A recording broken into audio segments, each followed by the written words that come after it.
We're live. Going live. I covered up the button that said it for. We are live. Okay. Hey, everybody. Welcome to Five Dumb Things. I'm your co-host, Darren J. Gendron, and with me, man who is making me forget to look up the list of weird things that I've written about him, Brandon J. Carr. Well, what can I say? I cause forgetfulness everywhere. Including the ability for basic speech. Was Yeah, that a I, little? I, I talk word good. Yeah, this is what happens when I let you take a week off and do vacation. And were you on a beach somewhere? Is that what I I was thinking? was. I was in Nags Head, North Carolina. I find it incredibly weird thinking about you outside. I didn't go outside much. Okay, good. I So, actually wound up working through a lot of the vacation and sending the family off to the beach, which at times was okay with me because I don't beach all that mhm. much. You know beach. Okay. Uh, we have a guest judge, ladies and gentlemen. We were just discussing right before the show that Brendan and I, we both come from the world of webcomics, and we were referring to ourselves as ghosts of webcomics past. And I guess in that case, if you do ghosts, you have to have three. I think that's a rule. So, ladies and gentlemen, a person who I'm apparently referring to as dead, Ben Paddon. Hello, I'm not dead. Despite my best efforts, I am still part of this plane of reality. Absolutely. I still roam among the living. Yes. And apparently you roam among the living near me, which is something that I found out about. It was last year, right? Yeah. Yeah. We did a gig together. We did a stand-up show together, and it turns out that we are geographically fairly close. It I, was it was the yeah. most amusing thing because we show up for this gig and we're looking at each other the whole time. We're like, why do I know you? Because like we had not met each other as stand-up comedians, and we're like looking at each other, trying to like place the context, and we Yeah. start comparing shows, and then finally we're like, we dabble into the idea that maybe we knew each other from comic book conventions, and then it just like flooded in like, yes, you are a friend of David Willis. You show up next to his table constantly at Comic Con, and I used to have a table next to David Willis at Comic Con. Yeah, So we've both done the webcomic circuit, which is a yes, very, I don't want to say it's a small circuit, but it's a circuit nonetheless. It's a figure eight, I believe. it's a nice, yeah, it's a that's good for preventing carpal tunnel or such. It's the Um, Mobius strip from the Mobius strip yes. course from Mario Kart 8, I believe, is was modeled on the webcomic circuit. So this is very much a roundabout way of me saying that you have seen me in a 1920s men's bathing suit and standing inside of a Yeah. ball pit. Yeah, whereas Yes. you haven't seen me in any kind of swimwear, No. probably. Really quickly, I am going to say, hey guys, we're going to pause for about 10 seconds. I don't know if anybody can hear a dog whimpering, but I Oh need to yes. put a dog inside real quick. I can definitely hear the dog. Yeah, I can hear it. And for a It's good second there, I times. thought you were going to say that you're going to put a dog down. I mean, that's also an option. I mean, that's definitely viable. Right. I don't know if there's a market for podcasters that open with the death of a beloved Right. family animal. It's petsnuffpod.com. Yeah, Is our new endeavor. it's welcome to the Snuffcast, everyone. Right. We take an animal that we love and kill it, Right. and then ignore the fact that we've killed the animal, and then continue a podcast about. Then we talk about pop culture. What Yeah, the hell did I just walk into? don't. It's fine. It's good. Are you guys killing my dog? No. Of course not. No, What no, is no, no, no, wrong no, with no. you people? No, you're projecting. I'm sure your dog is fine. I hope your dog is fine. Yeah, She's really. an Really old hope. sweetheart. She's Yeah. a dumb idiot, though. I mean, she wanted to go out. So she saw me walk outside to the office studio, and so she's like, "I'm going to go outside because I'm a dog." And I'm the only one home right now because like all the redheads, they got sent out to go get cheeseburgers, and so they're eating right now. But Sally was just like, I think somebody's inside. I want to go back inside because she's a dog and she's an idiot. So Yeah, you know. dogs are. I mean, I'm going to be spending probably every 10 to 15 minutes during the podcast moving a cat away from the microphone. Yes. And it's going to be a different cat every time because there are 3 cats. Three cats. That's There are too many 3 cats. It's That too is- many. that It is is- too many. It's at least one too many cat. Yeah. In my. I mean, I grew up. My mother was a crazy cat lady, so I think the most cats we had in the house when I was a kid was 8. That's way too many cats. Yeah, that's. I was going to say three is actually the crazy cat lady number. Like, I would say 3 is Yeah. it's the upper threshold for not being a crazy cat person, but the lower threshold for actively being. It's where the two circles in the Venn diagram meet in the middle. And I feel like Cats. once you get to that point, you're like, I've got 3, now I can have all of them. Yeah. Why not? That's At 3, that's there's the no straw difference. that breaks the crazy cat lady's back. But honestly, I like it how every single time I've talked to somebody who is a crazy cat lady and refuses to admit it, they're always positive that the number of cats they have is X, whereas X plus 1 is crazy cat lady number. Yeah. If I've got 17 cats, but if at least I don't have 18. I mean, 18 is would be a just crazy insanity. cat. Yeah. That's nonsense. When this is true. When my mother passed away at the end of 2014, my mother, as well as being a crazy cat lady, she was a hoarder. So we found, as well as finding cats, and not just cats, by the way, in the house, kittens, cats who had made other cats that presumably my mother, hopefully she knew about these cats. But we also found a ton of jewelry which had been ordered from QVC over a period of, I want to say, like a decade, most of which had not been taken out of its packaging. Was it cat-related jewelry? There was some cat-related jewelry in Was there. it jewelry for cats? We didn't check the sizes. We did spot a calico with a grill in its teeth, and then just decked out with rings. We named the cat Mr. T, which I think was inappropriate because she was a girl. And we went to pick her up, and then her head just snapped, her neck snapped just from the sheer weight of the jewelry that was just weighing down her tiny cranium. My God. I'm honestly curious how much of that actually got recorded, because YouTube definitely crapped out on me as it was. We'll find out later. Because it's all like, if you guys heard it, then maybe we'll find out. It'll be fun science. Otherwise, we could stop talking about cats and talk about other dumb things. Ladies and gentlemen, this podcast is called Five Dumb Things, because Brandon and I, what we're going to do is we're going to present our cases for things that we think are dumb in movies, television, music, gaming, and etc. We're each going to present 5-minute cases to the Honorable Judge Paddon here, and he's going to call us dumb because he's a very judgmental person. This is true. Yes. So I'm going to start off the clock right now, and I'm going to pull up movies, and I'm going to talk to you about an article that I read that I found a little bit fascinating today. It was a nice little infographic. I love that it's a podcast, and I'm like, hey, let's talk about things that you look at. And, Ooh, describe it. Describe it. Paint me a word picture, Darren. The word picture is this. In the year 2016, 5 movies have made so much freaking money. They have made the same amount of money and more than the next 95 movies have made this year in U.S. box office. Goodness. And the 5 movies, I'm curious, Brandon, how many of these can you name? Oh, this year. The 5 blockbusters of 2016. Civil War, Captain America Civil War. Yep. I've completely blanked. Zootopia. Good. Got 2. I don't know. You had no idea that was going to be a quiz, did you? No, I didn't. What's fascinating, one of these I think people would think is a bomb, but it's really just, it's not a bomb. It's making crap tons of money. It's just people don't like it. I think I know what that one is. Do you want me to? Yeah, go ahead. I think that one might be Batman v Superman. That is Batman v Superman. Okay. Oh, Batman I v totally Superman. forgot about it. I'm pretty confident Deadpool's going to be on that list. Well, of course it is, because I needed to fit a Deadpool reference into the show somehow. Son of a... Backdoor Deadpool. And then also Jungle Book. Jungle Book is also... Really? Oh, that's cool. I haven't seen it yet, but I've heard really good things. I'm really excited about it. Yeah, my son loved it. I have not had a chance to see it yet. But yeah, it's weird because I'm noticing those are dominant tentpole movies. Like, that's culturally we seem to be gravitating towards, and pick one for this month, and that's the movie everybody has to see. Like, we need our water cooler movies these days. It's either that or just the other movies out there have just been crap. I think that's a solid possibility. It's definitely, I'm looking.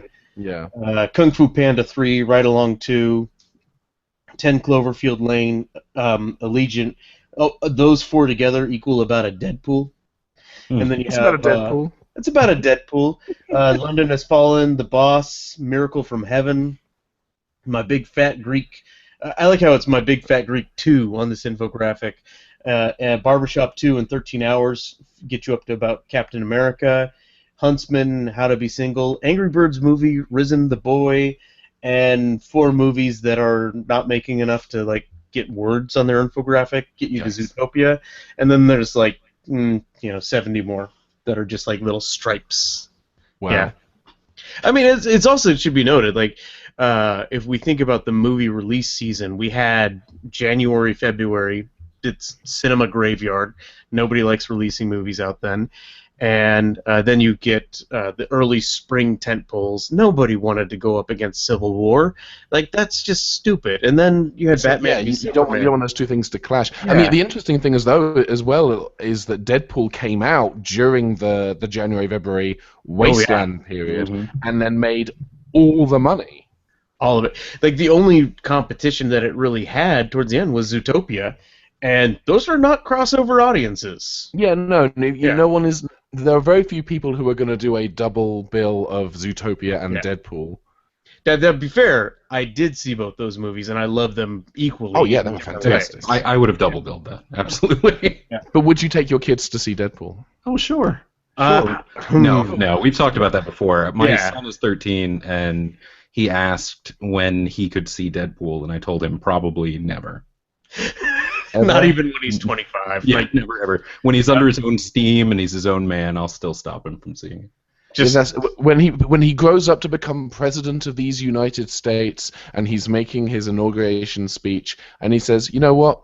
I just want to get this out there. I didn't see Deadpool. Was it any good? I've seen Deadpool 2. That was great, but I didn't see the first one." Immediate impeachment. He's going to get a Blu-ray of Deadpool at this point, or at that point it's going to be like a Z-Ray, and he's going to put it into his Z-Ray player, and then he hits play, and it's just going to be an angry video of Brandon going, "No, no, no."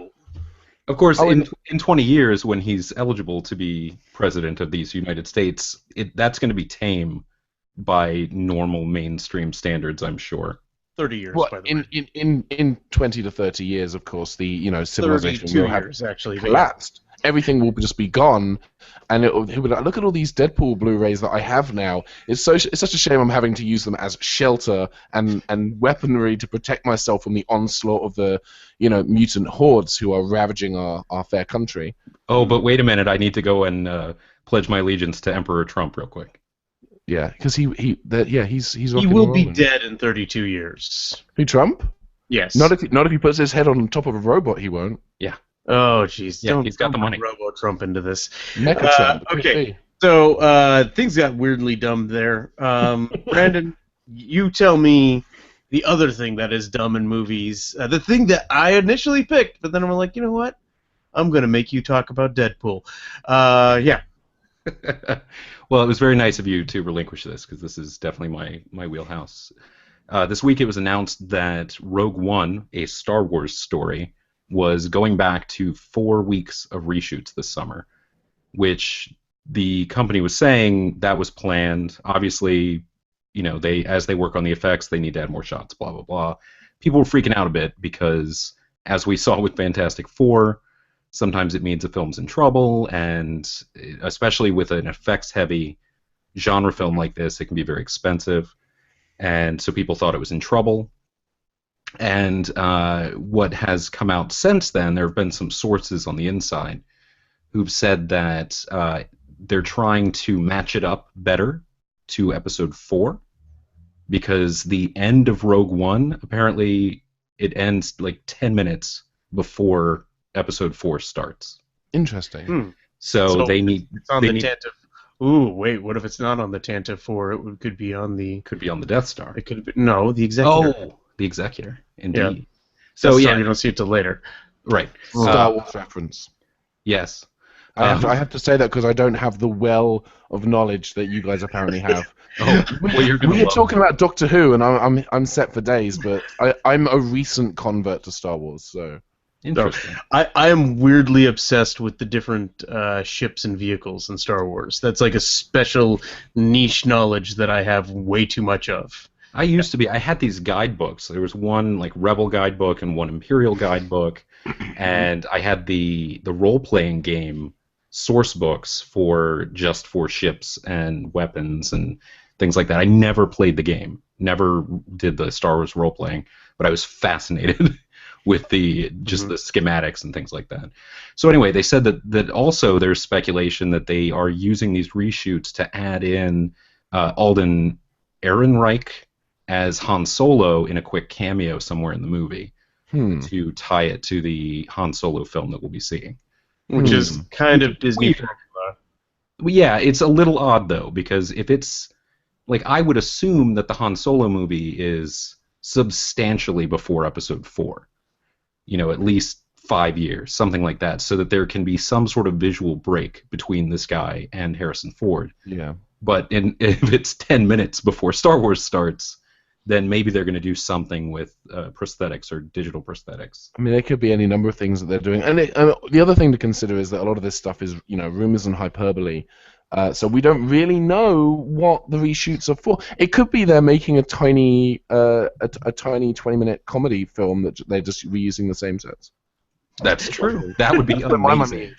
I would be finally getting that half-hour Star Wars sitcom that I've been itching for my whole life. I would be all over that. Or maybe they're going back and doing some shoots of Tag and Bink. Did you guys ever read the comic book series Tag and Bink Are Dead? No. So it does sound familiar. It's two rebel soldiers who wind up going through the entire trilogy in the background. It's the Rosencrantz and Guildenstern of the Star Wars universe, like the stormtroopers that Obi-Wan, when he's turning off the shields or the tractor beam, when he distracts them, that's them. But because they have somehow gotten on board the Death Star and put on stormtrooper outfits. So they appear all throughout the series. It's really well done. I like how you suggest that rebels sneaking onto the Death Star and dressing up as stormtroopers. No, that could not happen in Star Wars. No. Of course not. That's crazy. No, never. That's bananas. So anyway, actually going to Ben's point, what's dumb about this is we don't know we have no idea what these 4 weeks of reshoots are for. And I have faith, based on The Force Awakens and J.J. Abrams being executive producer and the seriousness with which he takes all of this, that it's going to be fine.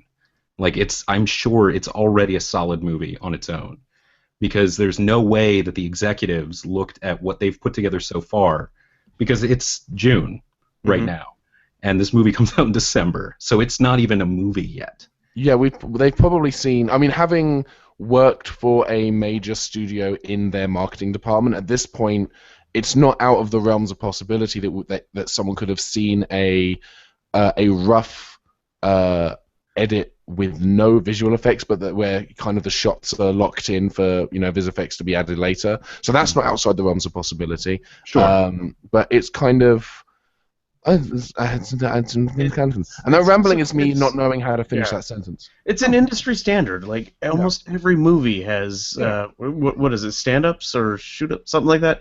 Yeah, it's just like, once you're halfway through editing, you're like, okay, and yes, it's expensive, but it's freaking Disney. Yeah, they can afford this. Yeah. You do your pickup shots. You do you shoot alternate versions of scenes. Maybe they've tested some stuff, internally that hasn't worked quite as well. I know that Ghostbusters, the upcoming Ghostbusters reboot, did do some reshoots as a result of some focus testing. I can't tell you how I know that. Only that I am connected to every facet of this industry via a network of subversives and criminals. But that does happen. You do get reshoots are a scheduled part of the filmmaking process. Right. Okay, so Ben, let's summarize real quickly. Is it dumb that we're freaking out about Rogue One reshoots, or is it dumb that as a collective hive brain, we're only picking like one movie a month to go see?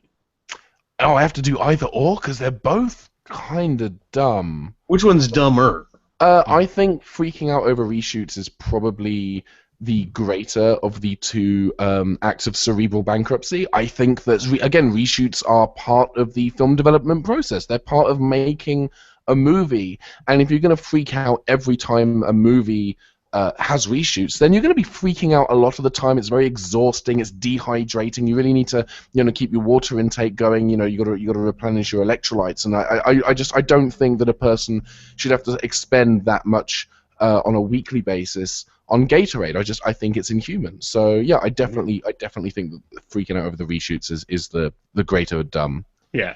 No, this is definitely, like, I have no trouble losing this one because, like I said, I graciously let Brandon steal this one from me, and I think we're all of the same opinion on that. So let's start the clock and talk television here. Right now is a lot of finales hitting around on the networks, and I want to focus on the CW Arrowverse. We had Legends of Tomorrow, Arrow, and Flash all hit their season finales, and it's weird the feelings I had differently for each finale, and it kind of like, because finales, they make you look back on the season, and with Arrow, Arrow needs help. Arrow needs a lot of help at this point. I'm kind of excited with that finale because they definitely set a lot of stuff up to fix later. Like they sent everybody home basically. And I'm excited about season 5 of Arrow because the flashbacks that they've been doing to the island have always been 5 years ago. So now, oh wait, no, it'll be season 6. Never mind. So season 5 is going to be our last season on the island. I'm waiting for season 6. Is the joke that I horribly butchered there. Where they do flashbacks to season 1? It's just season 1. Like there will be no like editing. Like they'll just replay season 1 episodes. Just think of how much money they'll save. This is the lessons I learned 5 years ago when I was learning lessons from 10 years ago. Like it'll just be like snippets of him thinking back to 5 years ago and just repeating everything. I don't think that's going to happen because of the finale in Flash and the finale in Legends of Tomorrow. And Legends of Tomorrow I kept kind of waiting for it to pay off, to hit that magic moment. They definitely changed the latter half of that season compared to what they were announcing. Brandon, are you up to speed on it? Nope. But I don't care. Spoil it for him. Do it. No, it's fine. We're not crazy. We were talking about how they were going to add like Ma Hunkel and Easy Company. Yeah, no, they never showed up. Yeah, that's weird. I thought they had cast the roles. What it felt like watching it as a viewer is that they were working on the possibility of getting canceled. Right. They were like, wrap this shit up. We need a real story finale. They were very much on the bubble for most of it. Legends of Tomorrow got off to a really, really shaky start. It was so shaky. And I mean, we've talked about it on the show previously, but they've finished it with one freaking line of dialogue that has me so geeked for this show, you have no idea. What is it? My name is Rex Tyler. I don't know what that means. Killed my father. Prepare to die. No. Rex Tyler is Our Man.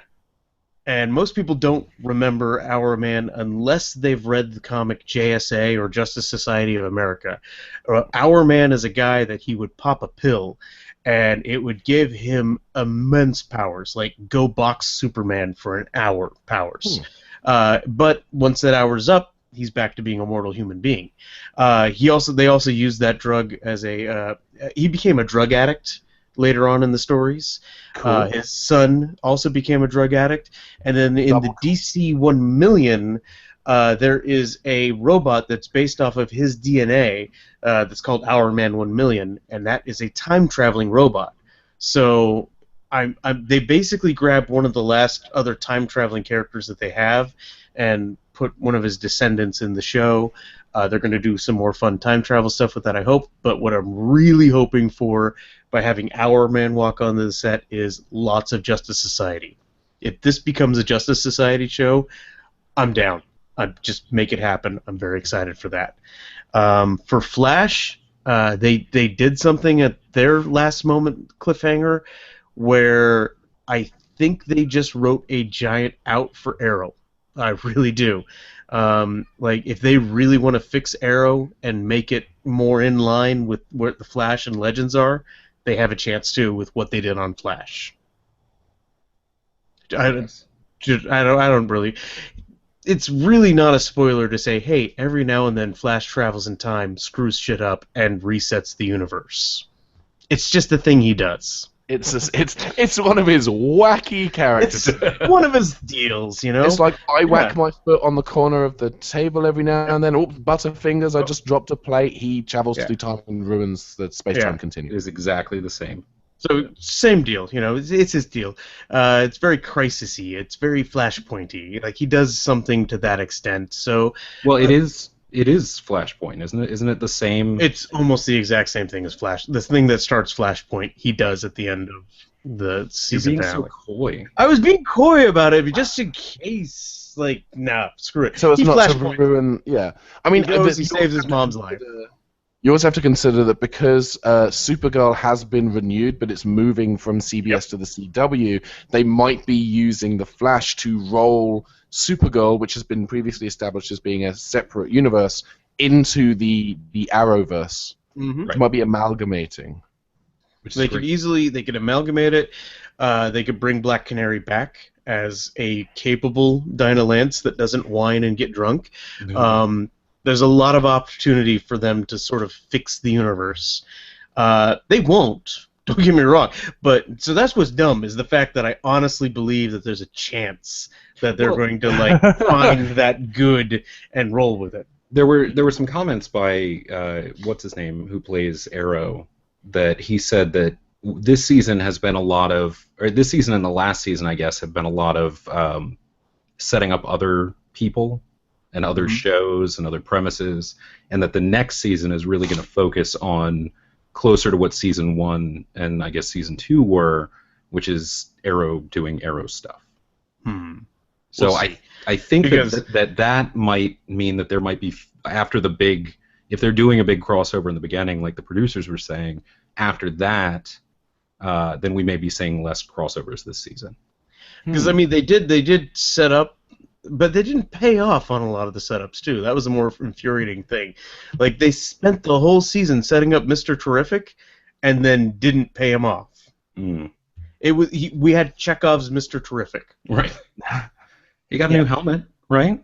No, that was not Mr. Terrific. That was the bodyguard guy. I have no idea. Curtis, the... I love the bodyguard guy. That's a great superhero. He's great. The bodyguard guy. The bodyguard guy. Yeah, but he's a fun character. Diggle, that's his name. Yeah. But From the Diggles Learns to Fly, that series of books. No. It's a reference to one of the more recent artists of Green Arrow is Andy Diggle. So they named a character after him. And okay. Yeah. I guess okay. Brandon, It's all right. We're good. You tell me what's dumb in TV. Sure. So there's a show on TBS. I think it's TBS. Crap. Oh, okay. That's dumb. That is so dumb. Right? Mm-hmm. No, there's a show on TBS that started early this year called Angie Tribeca, and they started it in a very odd way. Oh no, I know about this. Yes, they did the binge marathon thing. The binge marathon, showed the whole thing. Right. It was a 25-hour, 10-episode marathon from January 17th to 18th, and then they showed all the episodes after that. I guess I don't know.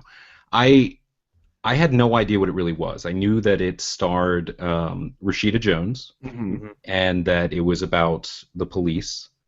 And the ads that they showed had a very kind of Brooklyn Nine-Nine vibe to them, which is great, but I hear TBS show and I lose a little bit of interest.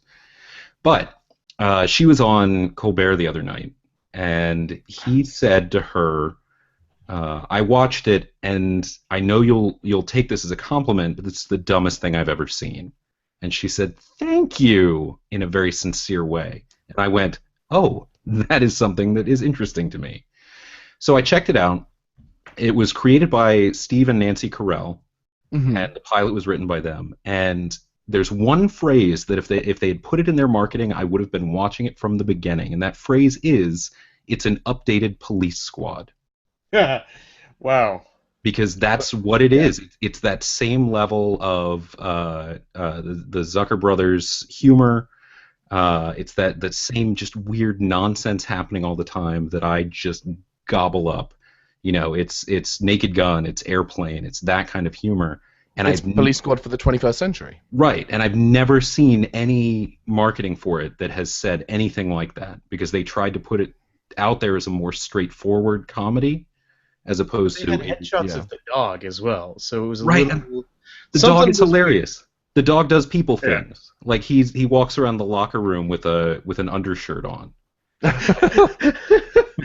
Okay, it's definitely like it's been on my list. Have you actually sat down and watched episodes? I did. I watched the first 2 episodes. That's exactly I'm sorry. what you said, and I just didn't listen to you. That's Because I was looking up TBS shows just to like point out to you that you might be an idiot.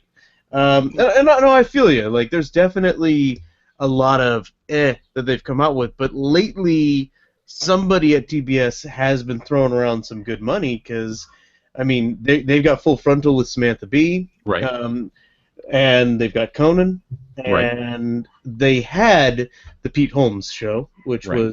was like genius, and that's really it. Right. They had a show also this past season called Clipped, which was not terrible, but that's the best that I can give it. Was it a clip show?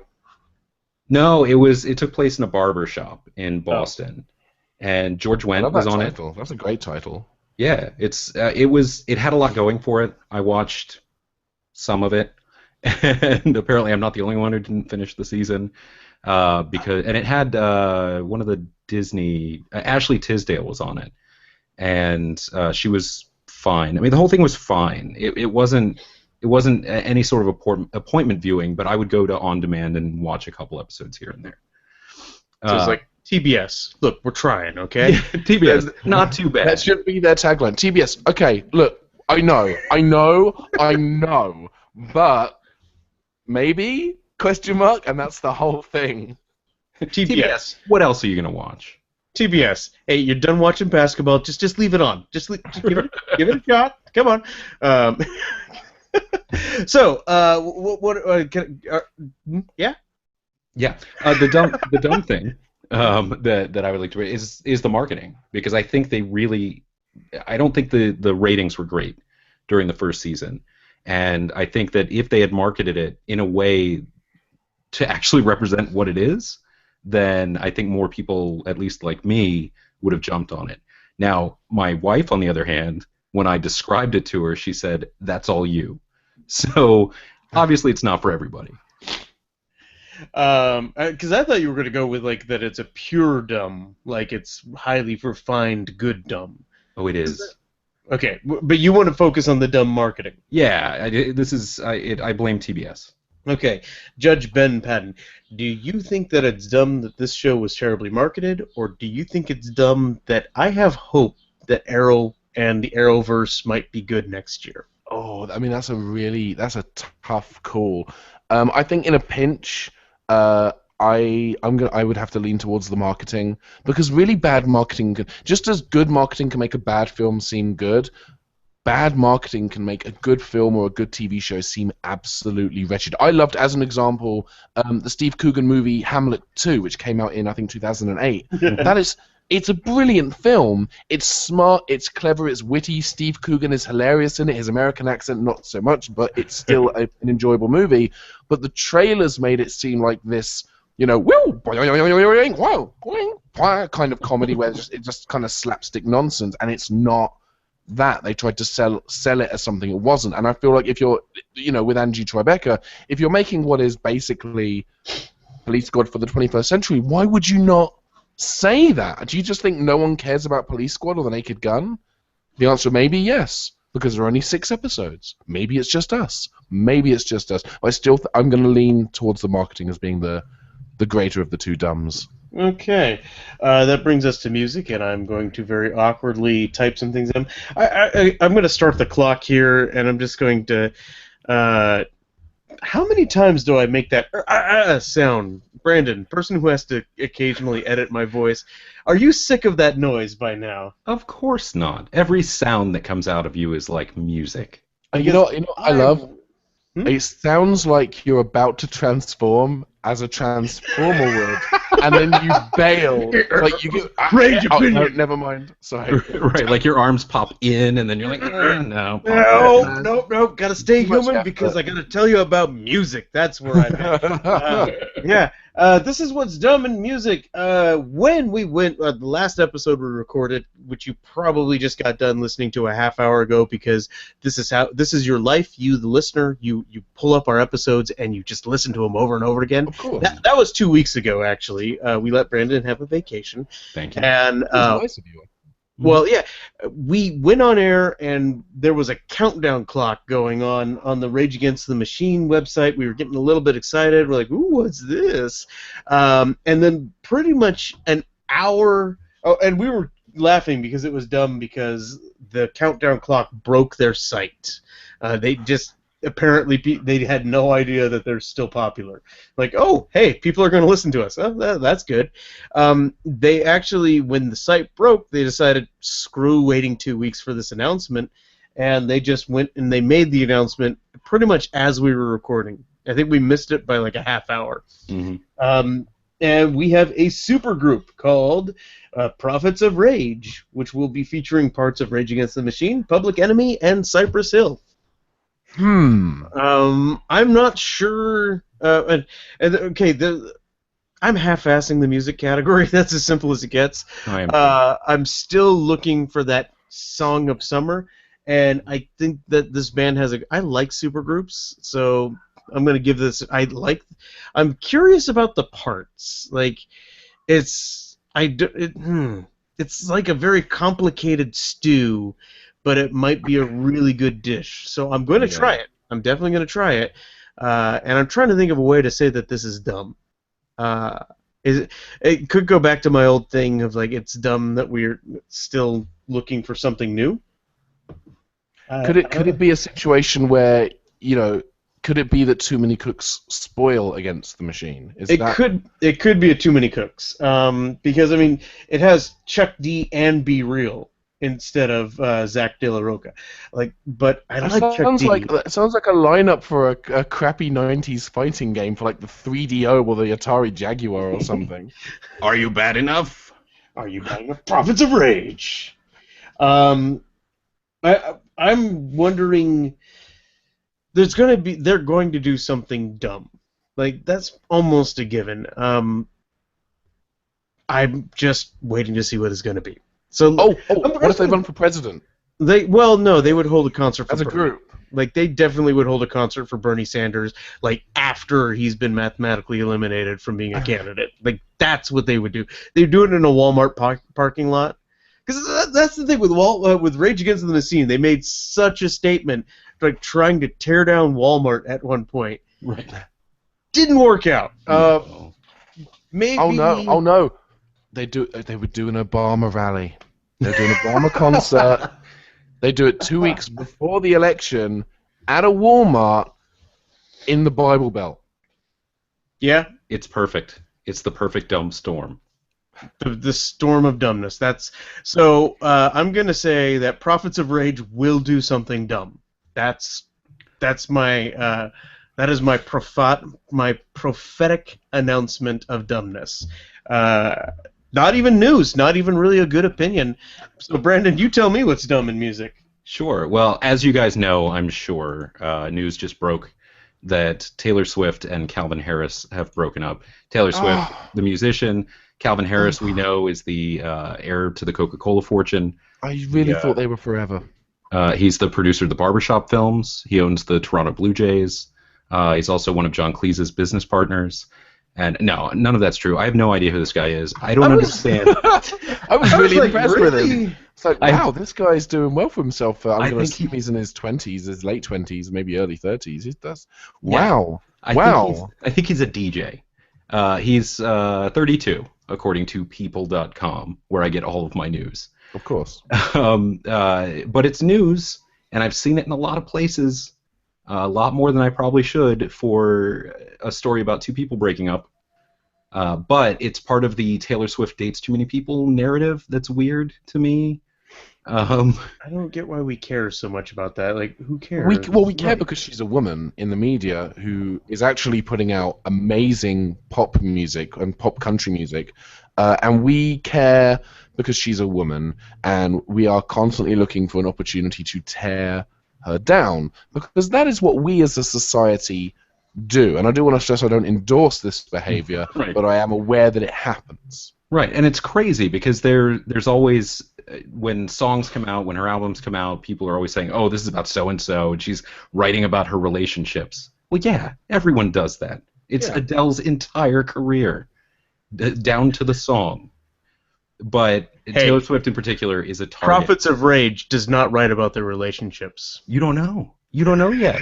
It could be all sad country ballads. You have no idea. Prophets of Rage, each song on the album could be a song about how one member of Prophets of Rage hates another member of Prophets of Rage. That would be perfect. The Fleetwood Mac is what you're saying. Or they're all songs about Taylor Swift relationships. What was that?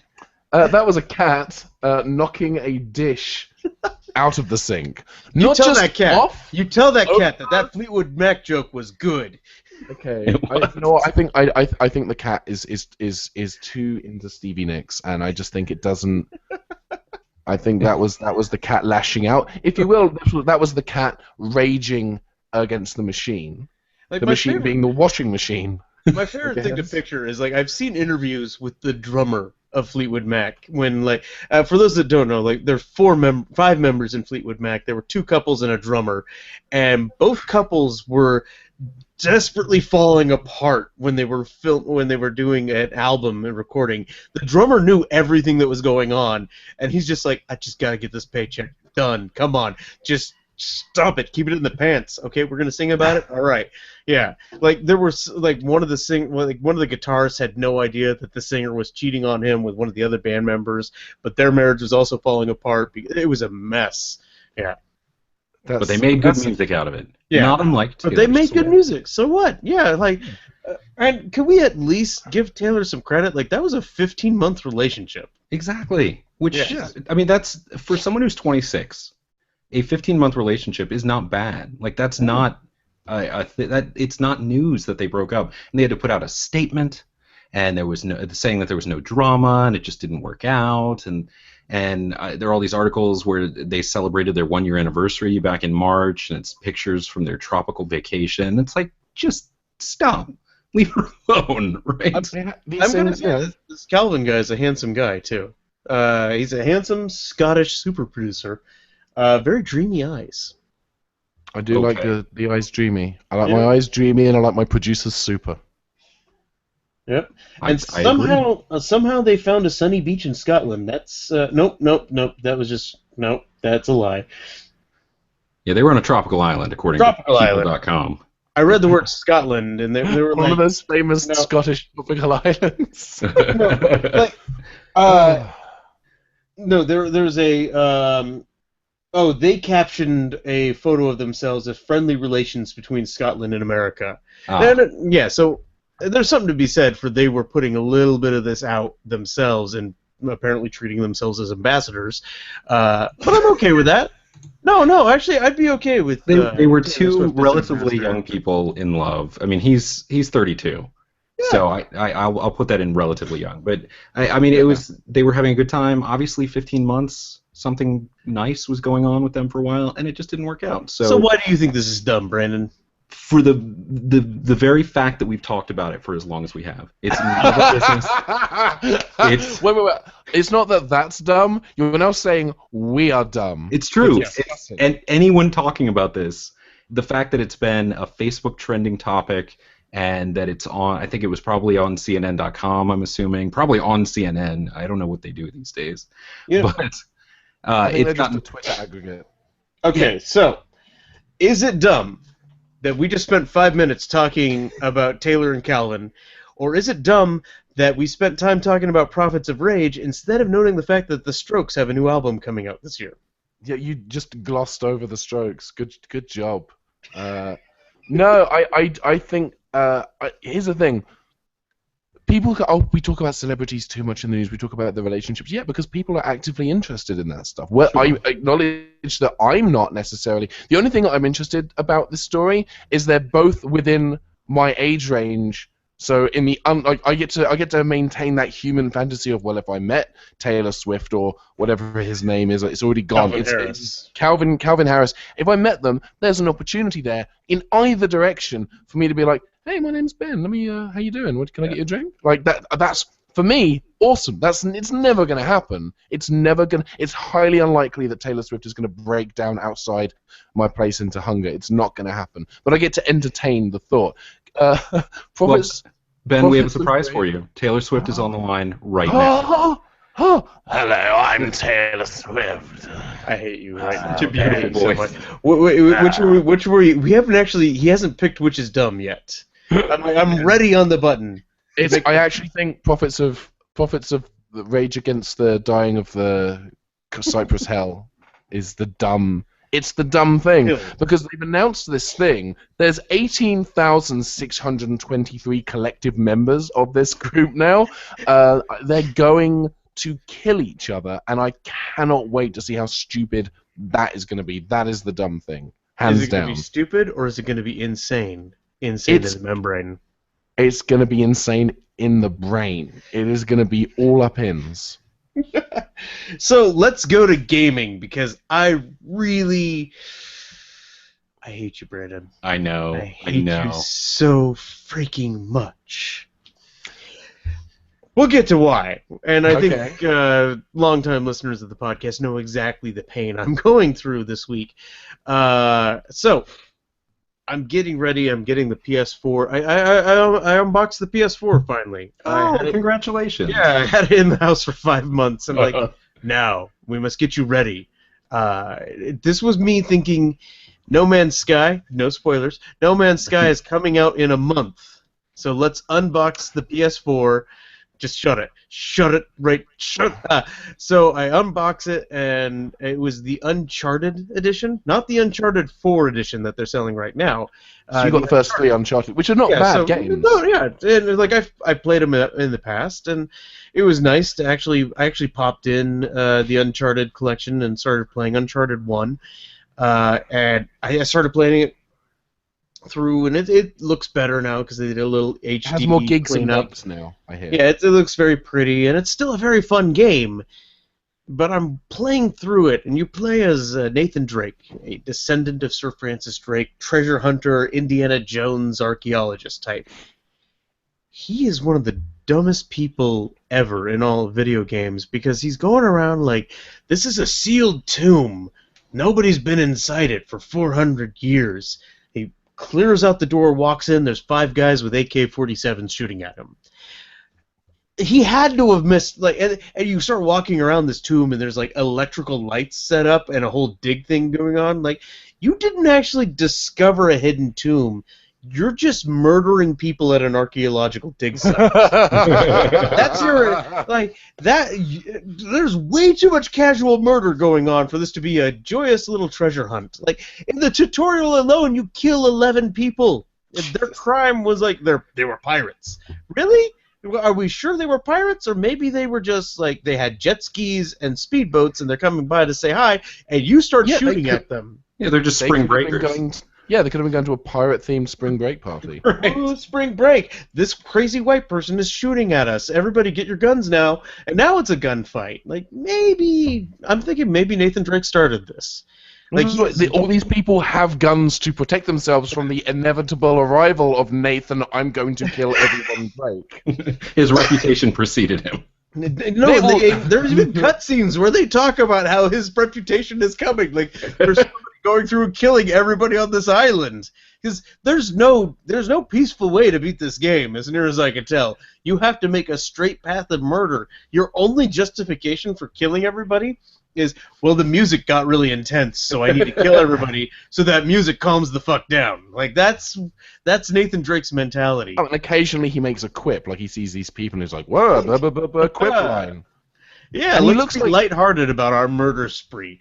my favorite thing about. By the way, if I had to retitle the Uncharted games, it would be Nathan Drake in International Slaughters. But the thing I love most about Nathan Drake is he looks like Nathan Fillion and Jeremy Renner stepped into the teleporter from The Fly. Exactly. But then, this is really the dumbest thing about the Nathan Drake. Anytime I had to get on a damn jet ski and start like going upriver on a jet ski, there's a couple levels where you had to do this in the first one. I don't know if you guys remember this levels, because there's these explosive barrels that are just pouring down the river. There are so many explosive barrels. Bears?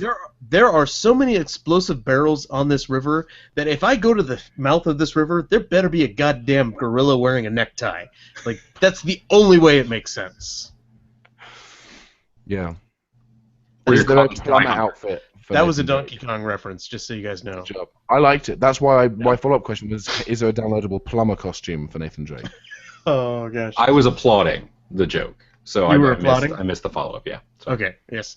I heard nothing from you, Brandon. I heard no I support hit my whatsoever. applause mute button. Sorry, I Okay. use it a lot. All I want to know is, Brandon, Uh why do you want to see me cry? huh. So I'm going to start mine with a little bit of a gloat. Son of a bitch. A little tiny gloat. So the game No Man's Sky has come up a lot on this show so far, and every once in a while, Darren will say something along the lines of, "It's coming out in June," and I always reply, "Sure." So, sure enough, it's June, and the game has been delayed to August. But I don't care.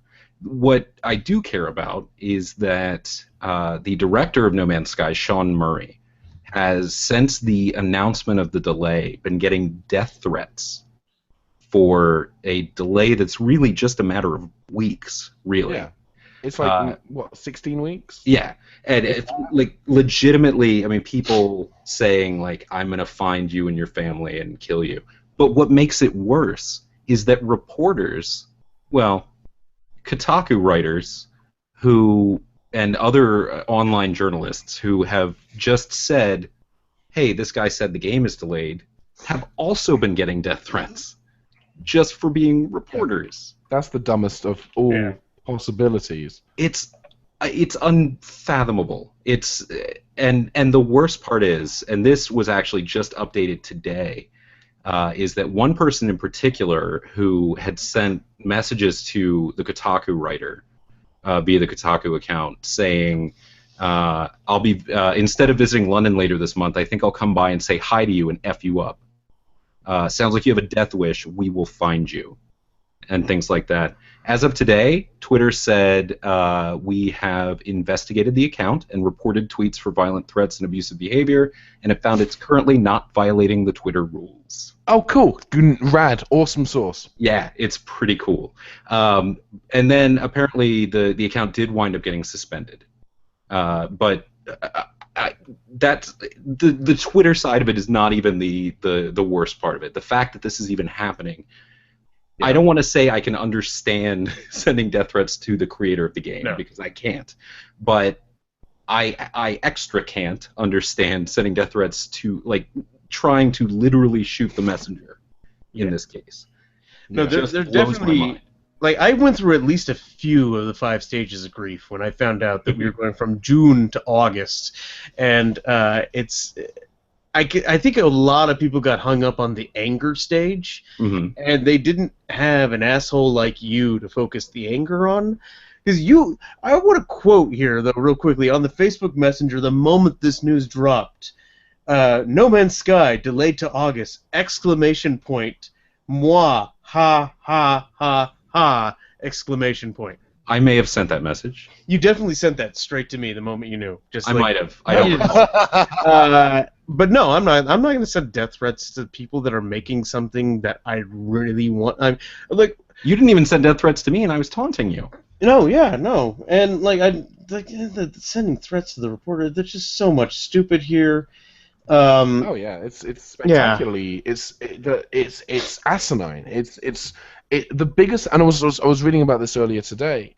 and I feel like we've kind of reached this. I don't want to say plateau, but I feel like we've reached the peak, the pinnacle of well, not even just gamer, like fan entitlement. The idea that you are Yeah. entitled to something right now, and if you don't get it now, you're allowed to, cancel a vacation and go and murder a journalist. Yeah. Right. Is that the Devin Ferrisey article that you're talking about, the one with the Kathy Bates from Misery image on it? Yeah. Is that what Right. you're referring to? A little bit. I mean, I read that. Some of the stuff I agree to. Some of the stuff, in hindsight, I don't. I don't like the way that it throws female fans under the bus. Yeah. But yeah, it's kind of. But I completely agree. I do feel like we've reached a point where fans feel like they own a thing, and I felt this way back when the Mass Effect 3 ending was being contested. Yes, Like, people were thank complaining you. that the ending, like that they deserved a better ending. No, you don't deserve a better ending. It's not. It's when people view art as a product to be consumed, not as something to be enjoyed or emotionally processed as it is presented. Imagine going to see a movie. Imagine going to see, let's just say, Indiana Jones and the Kingdom of the Crystal Skull. Let's say you went to the midnight screening of Crystal Skull, as I did, wearing a costume, wearing your hat, your satchel, and you didn't like that ending. Would you then be entitled to writing a long, lengthy email to Steven Spielberg and George Lucas demanding that they change the bits of the movie you did not like? Or even with a good movie, even with something like, The Force Awakens, or what's the movie that I like? Mac and Me. Like, Oh, there's nothing you can change about Mac and Me. it is a perfect crystalline beauty of a movie. But let's say I wanted to change. I think I've watched more minutes of Mac and Me through Paul Rudd interviews than I have on Mac and Me. But okay, that I'm going to close argument right there because I've suffered enough here. That's what's important. And I'm doing this the healthy way. Like, as soon as I found out, and we joke about it, the fandom that's not assholes for No Man's Sky, the ones of us that are doing this in a healthy way. Like, for the longest time, we didn't have a release date, and it was called Soon. And then we found out it was going to be June, so we actually started spelling June Joon. And now that it's August, it's now August, so AWW Gust. So what will it be when it's November? It's going to be fuck you, Brandon. It's going to be August. Don't you? This gives me I have an entire summer to enjoy now. I might even spend time with my children. Your children, your PlayStation 4, your phone. I dug out my Xbox 360 and my Wii this weekend, and we found a bunch of games that I could play with the kids, and so we have things to kill time when we use our video game time that way. So I'm not too worried. I'm doing it in a healthy way. So is it dumb that some fans are taking a Nathan Drake level of homicidal rage towards reporters and directors for No Man's Sky, or is it dumb that Nathan Drake has homicidal tendencies? It's tricky because you're asking me to weigh the actual cerebral bankruptcy of genuine human beings who exist in the world that we live in versus the virtual nonsense of a supposed expert treasure hunter who doesn't know how to spot electrical lighting that's been set up outside of a tomb he's about to raid. There's a church that has like 500 candles set up inside of it. Like, there is definitely some weird, like, low-rent security guard guy, like, why do we keep using candles? We have electricity here, apparently. Why don't we just... No. Yeah. It's tricky because I do think that the people, the actual humans making the death threats, are so dumb as to actively drag down the intellectual average of humanity. But on the other hand, Nathan Drake in Uncharted 4 has never played Crash Bandicoot before. Which makes me angry and homicidal. I'm going to veer towards Nathan Drake on this one because I like to pretend that idiots who are angry at ostensibly nothing don't exist, because that makes my life easier to do, and then I can focus on my own things like missed car payments and locking myself out of my house. All right, so that's going to bring us to our etc. portion where Brandon and I get to pick anything that we feel is dumb. For those that have been following my life and stalking me, you may know that I recently had to go to court today. That was fun over a moving violation that I didn't commit, and I still had to pay $700 for it and waste a whole day of my life. That's not the most thing that got me the most angry today. How is that even possible? I lost $700 today. I had to go to court. I had to not scream at people that were just doing their job. And what made me more dumb angry, is I get in, I sit at my computer, I turn it on to start recording this episode of Five Dumb Things, and my computer won't work because it starts loading up Windows 10. Normally not a problem, because, hey, Windows 10 is not a bad operating system. I didn't ask for Windows 10 on this computer. It just decided, you get Windows 10 now. Yeah, they've been doing that. Yes, they've been doing that with zero consent whatsoever. What they do is they were popping up. They used a malware tactic. They were showing a little box saying, "Would you like to install this? Yes, no," and you get in the habit of clicking the X and just closing it and closing it. And then eventually they pop up a little window that says, "Hey, we've scheduled this. If you don't want it now, postpone it." So you actually have to click postpone, but if you close it, it schedules it. I didn't do either of those, postpone or close it, because what had happened was I stepped away from my computer yesterday, and my boys were doing some things, and I needed to deal with them, and I forgot my computer was on for a couple hours, and it just decided, hey, 2 hours of not touching your computer is consent. Wow, did I just equate Windows 10 to date rape? I think I did. Not trying to lessen date rape, guys, but no, I don't like where that's going. Looks I'm like angry. someone's asking for some death threats. Yeah, no, I'm sorry. I'm writing mine right now. I'm already drafting them. Oh, mine I'm too. backpedaling as fast as I can on that one, but I'm Windows actually 10, writing it on a knife that I'm going to throw at your house. I'm annoyed because there's at least a half dozen things on this Windows 10. Like, I bought a new laptop recently, and I was using Chromebook for a while. I liked the Chromebook, but I finally decided I wanted to play Steam games on a laptop, just like some lightweight Steam games, like FTL. I need to play FTL on a weekly basis. I have a problem, so I got a computer that could run FTL from a laptop, so that way if I'm on the road or if I'm in the living room and ignoring my children, I could play it there. So I got that, and I got to play with Windows 10 for a bit, but there's still a half dozen bloatware things that I had to pluck out of the damn OS before it ran the way I wanted to, and now I've got to do it on my frickin' desktop, which I'm still not sure is capable of effectively running Windows 10.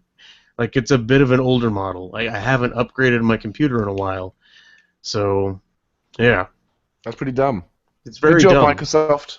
Great Yeah. job on the non-consent part. And I think we found an equal amount of dumbness from you, Brandon. Yeah, man, it has been a big couple weeks for comics. So I'm going to dive into a few of the things, because especially how they've been dealt with in the media.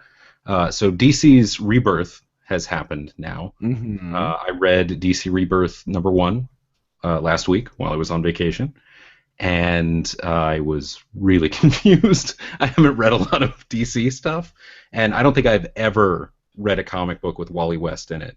So the emotional impact of things that happened during that issue were a little bit lost on me. It was well done, and I'm sure that the people who really appreciate it really do appreciate it. But I guess I can give spoilers here, because who cares? But part of what they're doing with Rebirth is integrating Watchmen into the DC universe, and Yeah, that's weird. and basically making it such that, I guess, when Flashpoint happened and when the New 52 happened, some of that was caused by Dr. Manhattan, maybe? I don't know. I found it, like I said, a little bit confusing. They're going to keep building on it, I'm sure. I just bought it because it was 80 pages for $3 or something, and that was that's so a good refreshing. deal. Yeah. So I figured, why not? I figured I'd check it out. It looked good. It was very colorful. It's fine, and I think there'll be a good payoff for people who are invested in DC. As far as the New 52 is concerned, I only read Batman, Snyder and Capullo's Batman run, which I thought was great, and I didn't care at all about anything else. But I've never been much of a DC reader. On top of that, Steve Rogers, Captain America #1, came out, Yes. in which it was revealed that Captain America has always been a Hydra sleeper agent or something. No, he hasn't. No, of course he hasn't, and that's right. But everyone freaked out, and not just everyone in comics, but everyone in the world. Oh yeah, the internet lost its collect. I didn't know the internet had any shit left to lose. Right. But they found some and then lost it over this. Well, I'm just gonna go ahead and call nonsense. Right. Yeah. Well, it's because everyone now, because of the Marvel movies, and because I read an article recently saying that Captain America has taken over for Superman in terms of being the good guy of superhero movies since Zack Snyder came in and broke everything. Yeah. So let's not go down that particular rabbit hole. Right. No.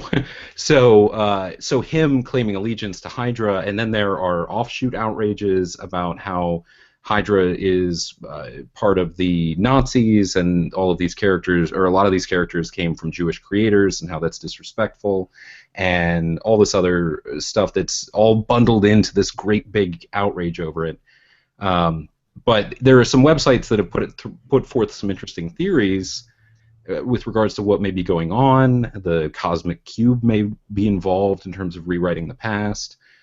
But man, it went nuts. Everyone went crazy about this stuff, and I saw no one cared about spoilers. I'm not spoiling anything by saying any of this, because every news outlet in the universe posted that one panel of him looking at the camera and saying, "Hail Hydra." Yeah. And then it became a meme. Straight into the camera lens. Exactly. Just kind of grinning a little bit, like, "Hey, Hail Hydra."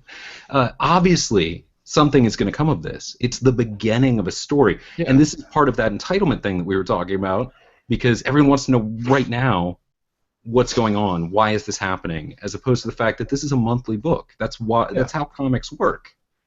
For better or for worse, comics come out on a monthly basis and tell a long-form story. So cool your jets, everybody. I can't get angry about this because people are getting outraged about a very, very thin sliver of an ongoing story. We don't have all the information. We don't have any context for what's happening. We've just been told it's not time travel. He's not under mind control. Yeah, a creator is going to say that because they want you to buy the bloody comic. Right. They're going to say whatever they need to say to get you to part with your $3 or $4 a month for that title. Right. One of my favorite examples of the lying creator is I am obviously a huge Doctor Who fan. The season 5 finale, the previous episode ends on a cliffhanger of basically every star going in the universe going supernova at the same time. Universe ceasing to exist, reality collapsing. Mm-hmm. And Stephen Moffat did an interview between that episode and the last episode of the season saying, how will this be resolved? And he said, it won't be. Reality is gone. And someone said, do you think the next episode will have the same level of action and pace and high stakes, action and so on? And his response was, no, it's just going to be 45 minutes of a blank screen and gentle music. Yeah. And it's like, that's clearly not what's going to happen, but you could get angry and upset about that response if you wanted to, because that would be a pretty shit episode of Doctor Who. Right. I have to say, though, that's part of the reason that I love Stephen Moffat. Oh, yeah. Oh, I love stuff like that. But you can't, this is the thing, is you can't trust a creator when they say, oh, and it's not because of this, because it almost certainly is because of this. Like, Red Skull has Professor Xavier's brain at the moment. Right. That gives him access to, he has access to all the mind-altering abilities that Professor X has. Right. And also, obviously, they want to tap into the larger audience with the more mainstream, and so I have a feeling it's also going to involve some of the cosmic stuff that we're going to be seeing in the next phase of the Marvel Cinematic Universe. Yeah. And since, the Mind Gem and the Reality Gem and all that stuff are going to be very important to the Infinity War movies, then clearly it's going to be something like that. But I don't know, and I'm okay with that. Like, I think that's my fine. favorite hot take on that was a buddy of mine, Jeff May. He pointed out, hey, remember that time Captain America was a werewolf? Yeah, I said that too. I had the same exact Yeah, okay. reaction. We'll have to get Jeff on the show soon, but definitely, it's comics. Yeah, he was a werewolf for half a year. Yes, I'm going to cut you off. You also have pointed out that Hellboy ends. Hellboy ended this week. Can I just say, could we button it right there? Can I just say one thing about it, because it ties into the one thing. Tie it. That most of the articles that I've seen about the end of Hellboy, and Mike Mignola pointed this out on Facebook as well, have a hero image from the movies.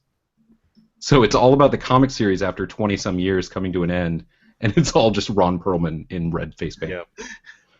So anyway, the public is dumb, is what I'm trying to say. No, you're not saying that comics are dumb, because that's because I was about. Oh man, the public's understanding of comics is dumb. Sure. Okay. Is it the public's understanding of comics is dumb, or is Windows 10 dumb? Okay.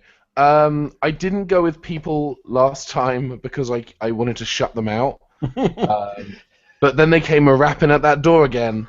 And as much as I dislike some of Windows 10's foibles and how Microsoft have dealt with rolling it out, I've got to lean towards people on this particular occasion.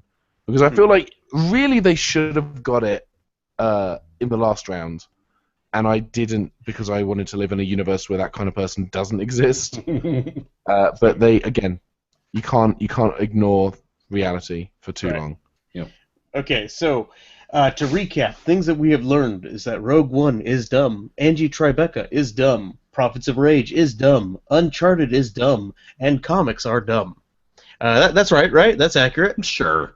Sure. Okay. You know what? The thing I like about that gross oversimplification is how accurate it all was. Oh yeah, it's just tied The funny thing is I don't think we've ever warned a guest judge that we do that joke, and 17 times in a row now, I still love it. I still like. Oh yes, that's what Judge Ben Paddon says. He thinks come at me, internet. Dumb. Gosh, Ben, why so angry? Gosh. Follow up dumbness. We grabbed a couple things here. I'm going to steal the top one because I saw that too. I love it. That if you put the Doom soundtrack through the what is it, a spectrogram, I guess? Yeah, spectrograph. Yeah. Spectrograph. So it actually is like showing the music. It actually has a 666 pentagram repeated over and over. I've actually seen the picture of it. It's like yet another clever little touch.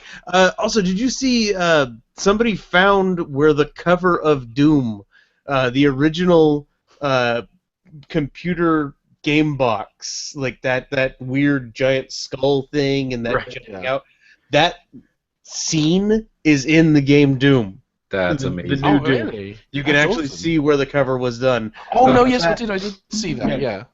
We have those things, and the Doom Shuffle is actually hiding in Doom, and damn it, I'm gonna have to play it. Like at this point, it's like screw it, I'm done. I'll get it.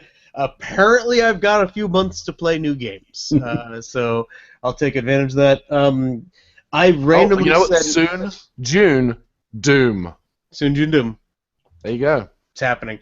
I also made a note of I think that whatchamacallit, that weird musical that nobody's seen. Cabaret. Cabaret, yeah. Cabaret won some awards. Sure. But no, Hamilton, the Tonys are not until the 12th. Well, did it get a Peabody? It got a Pulitzer. It got a Pulitzer. And Alabama Camel Toe. I just figured you'd know. I was throwing that down there because I could have sworn I heard something about it getting a Peabody. Other things like Peabody's just went out recently, so I figured Brandon probably got. The other cool thing, they just announced that Lin-Manuel Miranda is going to be in the Mary Poppins sequel. Yes, I'm very. I can't remember who's being cast as Mary Poppins in that one. Emily Blunt. Lin-Manuel Miranda. Yes. Yeah, he's going to be playing Mary Poppins. He'll be playing all of the roles, and he's you know what? I would watch it anyway because that man is a treasure. I would extra watch it if that were the case. And Brandon, do you want to do the last follow-up? Yes, and we're gonna have to keep this short because I could rant about this and I won't. But Dan Aykroyd came out and said that he saw the new Ghostbusters and really liked it, very much enjoyed it. In some ways, preferred it to the originals, and he said it was funnier and scarier than the original. Right, and some more scares. Yeah. He was immediately shut down by Ghostbusters fanboys, who were just like, "No way, that's crap. You're the worst." He's a shill. He's a producer for the new one. He stands to financially gain. So now, what? Right, exactly. He stands to financially gain from the old one still. Right. Yeah. Yeah. I mean, the cynic in me jumped I have the first one on Blu-ray twice. Oh, I do too. Because it was issued twice. I got it separately, and then I got it as part of a 2-pack with the. Yeah, same here. Yeah. By the way, wasn't it great that Tupac came back to do the Ghostbusters box set? I thought that was great. I mean, it was a hologram because that's what he does now. Yeah. But yeah, it was cool because he was right here in my house. He's never been a hologram. He's actually a ghost. Spoilers for those that haven't. He was never really alive. Well, that's why he was giving out Ghostbusters. Spoilers for those that have not seen the new Ghostbusters movie that's not out yet, that maybe we all need to just take a step back and wait for the movie to come out. Watch the fucking film before you form an opinion. Exactly. Yes. Well, although we have formed many opinions on it, and our opinion is basically we're excited to see it. So that's our... Yeah. And we will fight you, and we will send death threats to any reporter that don't put my name on this. Do not put my name on the death threat. Ben Paddon says. Oh, yes. Ben Paddon, why must you say these things? Why? Let's do shameless plugs. I am going to be hosting a show that I produce. I'm very excited about it. It's called Nerd Cred.